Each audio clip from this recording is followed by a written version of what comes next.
The spotlight hit the stage, but it wasn't for me. My father smiled, his voice booming through the auditorium, announcing a glorious new chapter for the very program I poured my life into. Another name was called I'm Sophia Hayes. For the past decade, I worked to transform the Harmony Legacy Foundation from a mere idea into a sanctuary for artistic talent. The Talent Seed program, it was my breath, my very essence. I believed that quiet dedication and unwavering loyalty would be my strongest shield. I was wrong. If you've ever poured your soul into something, only to watch it handed to someone else right before your eyes, you'll understand how I felt that night. It all started with such pure intentions. I remember those early days, sitting around the kitchen table with Mom and Dad, Eleanor and Richard.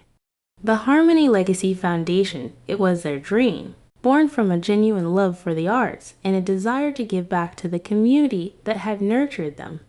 The air then was thick with idealism, with a shared vision of creating something lasting, something meaningful. We talked for hours, sketching out ideas on napkins, fueled by coffee and a naive sort of hope. And from those conversations, the Talent Seed program began to take shape. It was more than just a program, it was my answer to a calling. I was the one who drafted the initial proposals, who spent late nights researching grant opportunities, who painstakingly designed the curriculum. I remember the thrill of securing our first major donation, the quiet satisfaction of seeing the first group of young artists walk through our doors, their eyes wide with a mixture of nerves and excitement. I wasn't just an administrator, I was a mentor, a guide. I knew each artist by name, understood their struggles, celebrated their breakthroughs. The program became the heart of the foundation, its most visible success, its pulse, and honestly, it became mine. There were sacrifices, of course, big ones. I remember turning down a lucrative position at a gallery in New York. My friends thought I was crazy. Sophia, they'd say, this is your chance. But how could I leave? The Talent Seed program was just finding its footing. It needed me, so I stayed. I worked weekends, holidays, often dipping into my own savings when funding was tight or a promising young artist needed a little extra help with materials or rent. There was this unspoken understanding, a silent contract woven into the fabric of our family and the foundation. This program, this legacy, it was mine to nurture, mine to lead into the future. It was my future, my younger sister, Clara. She was part of it too. In her own way, a talented visual artist herself, she was one of the early beneficiaries of the program. She'd float in and out, using the studio space, occasionally exhibiting her work, but she was never involved in the nitty-gritty, the endless grant writing, the curriculum development, the day-to-day struggles of keeping it all afloat. Her contributions were artistic, not administrative or foundational. And that was fine. I was proud of her talent. I never saw her as competition. I just saw her as my sister, part of this beautiful thing we were all building together, or so I thought. The foundation was our shared canvas, and the Talent Seed program, that was my particular corner, the part one painted with every fiber of my being. It was, I believed, my masterpiece in progress. Then the wind began to shift. It was subtle at first, a change in the air, a new scent on the breeze. His name was Julian Vance. He blew into our lives like a perfectly tailored, impeccably charming storm. He was an art investor, a businessman, someone with a Rolodex of contactos that seemed to stretch across continents and a vocabulary peppered with words like synergy, scalability, and disruptive innovation. He spoke of taking the Harmony Legacy Foundation to the next level, of unlocking its untapped potential. My parents, Richard and Eleanor, were captivated, utterly, Dad, especially, I think. Deep down, he'd always yearned for a grander stage, for the kind of recognition that Julian, with his polished confidence and tales of high-stakes art deals, seemed to embody. Mom always deferred to Dad in matters of business, and Julian's flattery was relentless and smooth. He'd praise her taste, her intuition, making her feel like an indispensable visionary. Suddenly, our quiet, community-focused foundation was being discussed in terms of global reach and seven-figure endowments. Julian started spending more and more time at the foundation. He'd pop in for meetings, his expensive cologne lingering in the hallways long after he left. He began offering suggestions for the Talent Seed program. At first, they sounded reasonable, even insightful. "Sophia, darling," he'd say, his voice like velvet, "have you considered corporate sponsorships for the mentorship track? We could brand it. Think bigger, but gradually." I felt the core philosophy, the very soul of what I'd built, begin to erode. It was less about nurturing raw talent and more about packaging it. Less about art for art's sake, and more about art as an investment. A knot of unease began to tighten in my stomach. I tried to talk to Mom and Dad. "Don't you think he's moving too fast?" I'd ask. "Are we sure this aligns with our original mission?" But my concerns were brushed aside. Dad would say I was being too cautious, resistant to change. Mom would just sigh and say, "Oh, Sophia, Julian has such wonderful connections.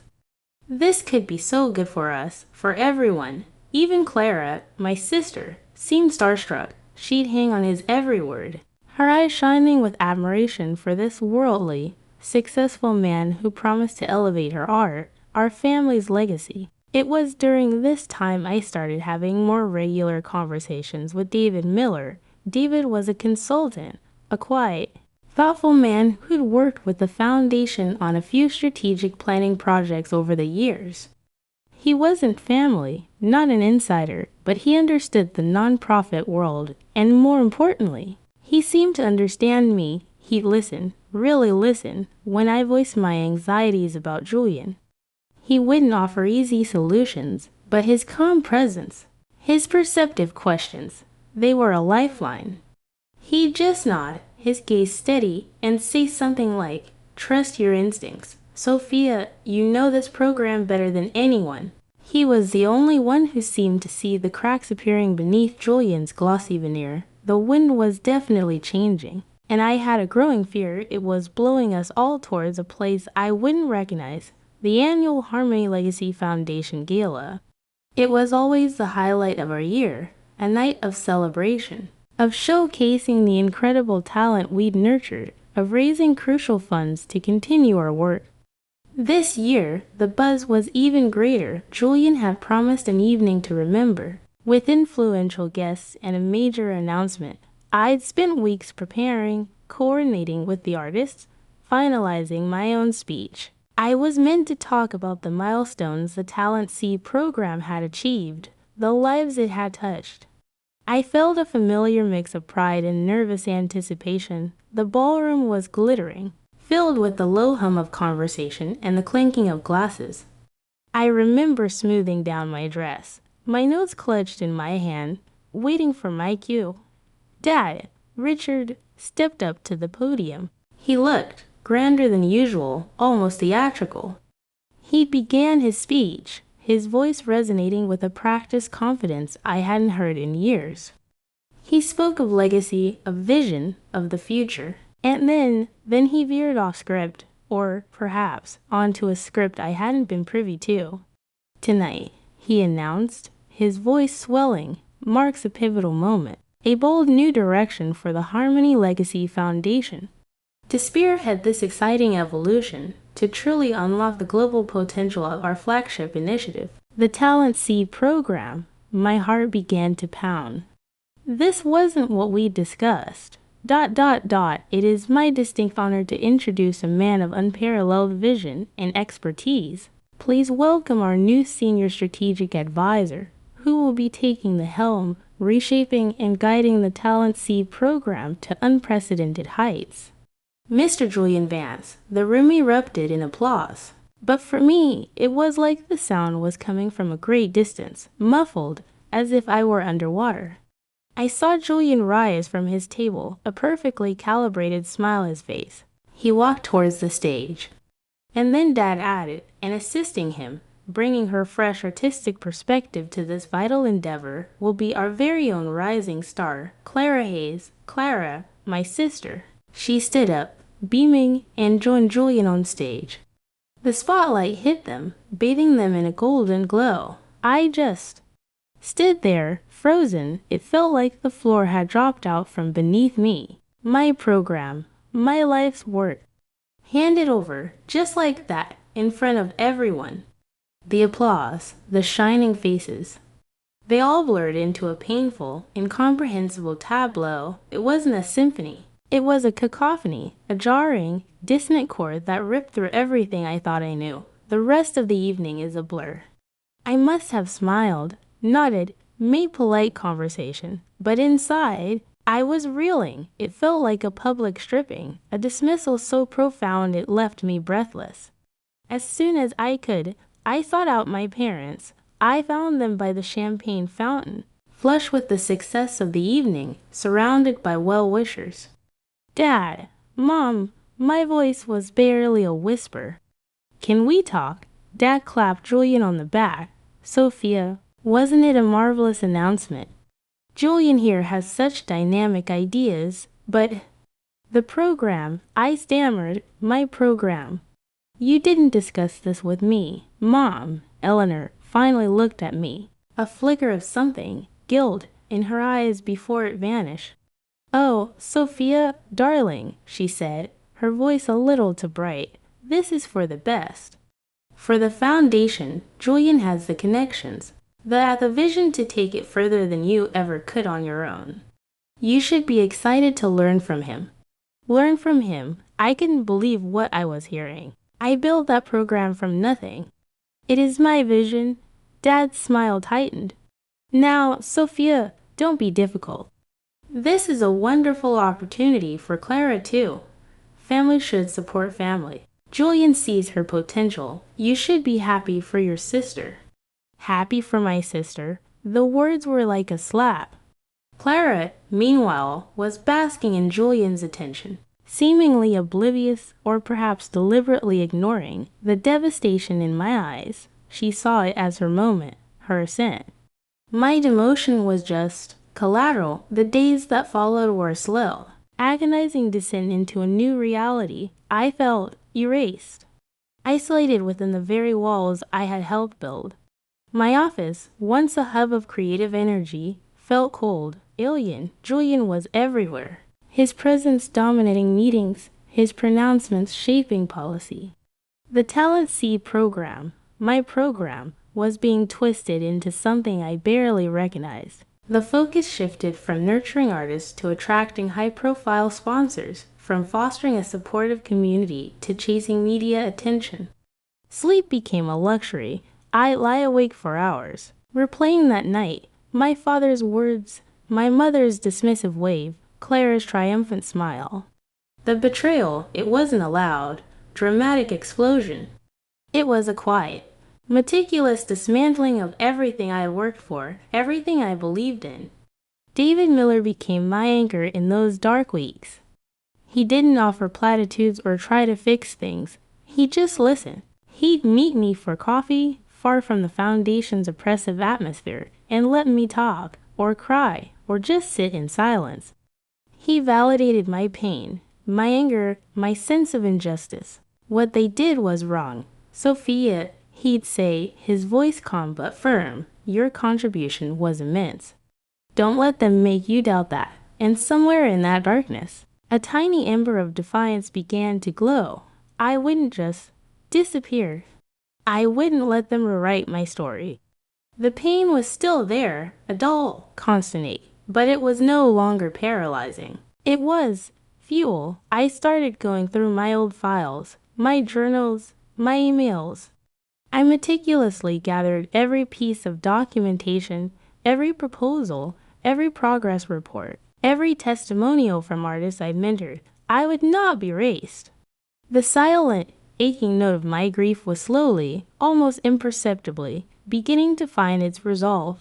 I didn't quit, not right away. Part of me, I suppose, still clung to a shred of hope that they'd see, that they'd realize their mistake. But a larger part of me knew I couldn't just walk away and let my work be completely undone or misrepresented. So I stayed, but I changed. I no longer arrived early or stayed late. I did my assigned tasks, the ones that were now filtered through Julian's strategic vision, and I did them competently. But the passion, the extra mile, the heart I used to pour into every detail, that was gone. I drew a line. I was an employee, fulfilling a job description. Nothing more. The Talent Seed program, now under Julian's and Clara's stewardship, began to show the strain. Julian was a master of grand pronouncements, but he lacked the on-the-ground experience, the genuine connection with the artist, the nuanced understanding of what made the program truly special. Clara, though talented, was overwhelmed, out of her depth without my quiet guidance in the background. The missing ingredient, as Dad once vaguely put it when things started to go slightly awry, was me, my commitment, my willingness to quietly fix things, to smooth over rough edges, to anticipate problems before they arose. And now that ingredient was deliberately withheld, then came the inevitable mini-crisis. A major donor, one I'd cultivated a relationship with for years, expressed serious concerns about the new direction of the program. They hinted at withdrawing their substantial annual contribution. Panic rippled through the foundation. Suddenly, my conservative approach, my resistance to change, didn't seem so problematic. One evening, my doorbell rang. It was Mom and Dad. Their faces were etched with a familiar anxiety I hadn't seen since the early, struggling days of the foundation. They didn't come to my office. They came to my apartment, my sanctuary, the small, quiet space I retreated to, where I was slowly rebuilding my sense of self. "Sophia, honey," Mom began, her voice laced with a carefully constructed concern, "we need to talk about the Peterson grant." Dad chimed in, "They're making noises." "Sophia, serious noises. You always had such a good rapport with Mr. Peterson. Perhaps if you just had a word with him, for the good of the foundation, for the family legacy, for the family legacy." The irony was a bitter pill. They weren't there to apologize. They weren't there to acknowledge the hurt they'd caused. They were there because they needed something. They needed me to fix what their brilliant new strategist had broken. I looked at them, standing awkwardly in my small living room, and for the first time, I didn't feel that old, familiar urge to smooth things over, to make it all okay for them. Something inside me had solidified. "No," I said, my voice quiet, but firm, clearer than I'd ever heard it sound before. They stared at me, shocked into silence. "You made your choices," I continued calmly. "You chose a new direction, new leadership for the program. This is the consequence of that choice. The program, as it stands now, is your responsibility, not mine." I took a breath. I dedicated 10 years of my life to building it, to making it what it was. You dismissed that. You dismissed me. I won't be your safety net anymore. The silence in the room was heavy. Mom looked like she might cry. Dad's face hardened, a flicker of his old patriarchal authority trying to assert itself, but it faltered against my newfound stillness. I had redrawn the lines, and for the first time in a long time, I felt a flicker of power, not power over them, but power over myself. My own quiet strength. That encounter was a turning point. It wasn't about anger anymore, not really. It was about clarity, about self-preservation. I knew I couldn't let them simply sweep my contributions under the rug, nor could I continue to exist in a space that had so profoundly devalued me. I reached out to David. His quiet support had been a constant, and I trusted his judgment. We talked for hours, not just about the emotional fallout, but about practical steps. He also connected me with a friend of his, a lawyer named Sarah Chen, who specialized in intellectual property and nonprofit governance. It felt strange, almost disloyal, to be consulting a lawyer about my own family's foundation, but Sarah was empathetic, professional. She listened patiently as I laid out the history of the Talent Seed program, showing her the meticulous records I kept, the initial proposals in my handwriting, the curriculum I had developed, the countless emails detailing my strategies and successes, the testimonials from artists whose careers I'd helped launch. Sophia, Sarah said, after reviewing everything, you have a very strong case for significant foundational contribution. This isn't just about her feelings. It's about an acknowledged intellectual labor and a clear, albeit unwritten, understanding of your role and your legacy within the program. Together, we drafted a formal letter. It wasn't aggressive or accusatory. It was factual, calm, detailing my role in the conception, development, and sustained success of the Talent Seed program. It highlighted the years of work, the personal sacrifices, and the implicit agreement that this was, in many ways, my program. The letter didn't demand my old position back. I knew that bridge was burned. Instead, it requested a formal, public acknowledgement of my foundational role and a modest financial settlement, a symbolic compensation for the intellectual property and years of dedicated service that had been so casually appropriated. Sending that letter to the Foundation's board, which was, essentially, my parents, was one of the hardest things I've ever done. Dad's reaction, when he called, was explosive. Ungrateful, he shouted. How dare you try to extort money from your own family, from the very foundation that gave you a platform? Mom just cried, saying I was tearing the family apart. But the evidence, the carefully documented proof of my work, was undeniable. They couldn't refute the facts. After a tense week of silence, their lawyer contacted Sarah. They wouldn't offer a public apology. Pride, I suppose, wouldn't allow it. But they agreed to a small financial settlement, framed as a gratuity for past services, with no admission of wrongdoing. It wasn't about the money. Not really. It was the act itself, the reluctant, begrudging acknowledgement, however veiled, that my contribution had mattered. It was something. Meanwhile, things at the Foundation were unraveling in other ways. Clara, my sister, started calling me more frequently. Her voice, once bright with excitement about her new role, was now tinged with confusion, then frustration, then a growing sense of unease. Julian, it turned out, wasn't just a charismatic visionary, he was controlling. He dismissed Clara's artistic ideas, belittled her in front of staff, and made financial decisions for the program that seemed opaque, self-serving. Sophia, she said one afternoon, her voice trembling, I think you were right about him. He's not who we thought he was. He keeps talking about leveraging assets and monetizing talent in a way that just feels wrong. And he's trying to get Dad to sign off on redirecting a huge chunk of the endowment into some new art investment fund he manages privately for the first time in months. I felt a genuine connection with my sister, not pity, but a shared understanding. The fog of Julian's charm was beginning to lift for her too. The Ming Mao SS that. The true hues of everyone's character were slowly, painfully being revealed. The settlement from the Foundation wasn't a fortune, not by any means. But it was enough for a new beginning. I didn't want to fight anymore, not in that arena. The Foundation, the Talent Seed program as I had known it, it was part of my past. A painful, beautiful, complicated part. But it was time to paint a new canvas. I used that money, along with my own savings, to start something small, something truly mine, a community arts workshop, run out of a little rented studio space in a quieter part of the city.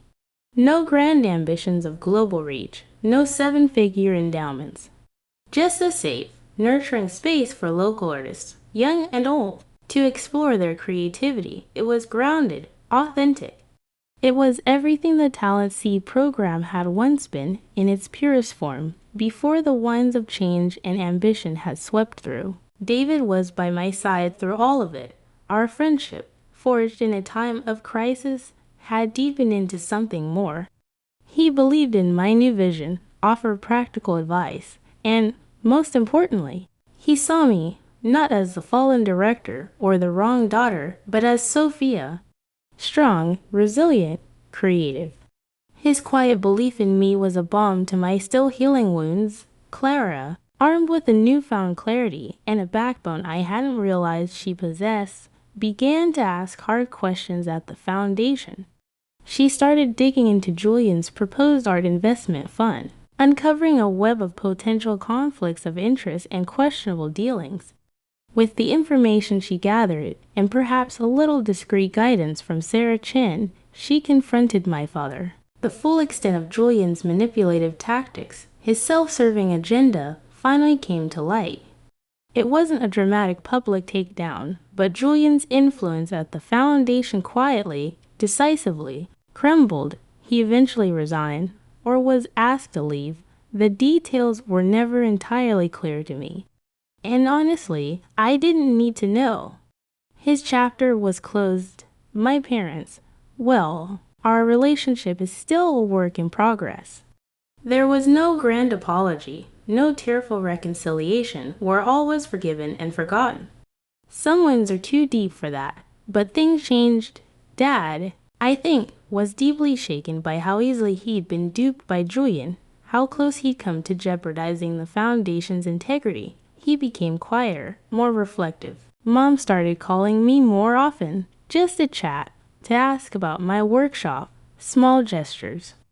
They even attended one of my student exhibitions, standing awkwardly in the back, but they came, surrounded by the scent of paint and clay, the murmur of creative energy. I realized that my worth wasn't tied to a title or an institution or the approval of my family. It was inherent. It was in my ability to create, to nurture, to connect. The betrayal hadn't broken me. It had forged me. It had stripped away the illusions and left me with a core of strength I didn't know I possessed. This new life, this small, authentic masterpiece I was crafting for myself. It's the music of freedom, of self-respect, of a life lived on my own terms. If you've ever felt your voice drowned out or your hard work dismissed, I hope you'll share your story in the comments below. I truly believe there's a Sophia in so many of us, a quiet strength waiting to be heard, a story that deserves to be told. Did my journey resonate with you? If it did, a like would mean a lot. And please consider subscribing to TK, Revenge Story. We're dedicated to sharing more narratives of resilience, of quiet power, of inner rebirth. Sometimes, even a small gesture of support, like using the Super Thanks button, can help us continue to bring these important stories to light, fostering a community where we can all feel seen and understood. Thank you for listening, and always remember, your true worth can never, ever be stolen.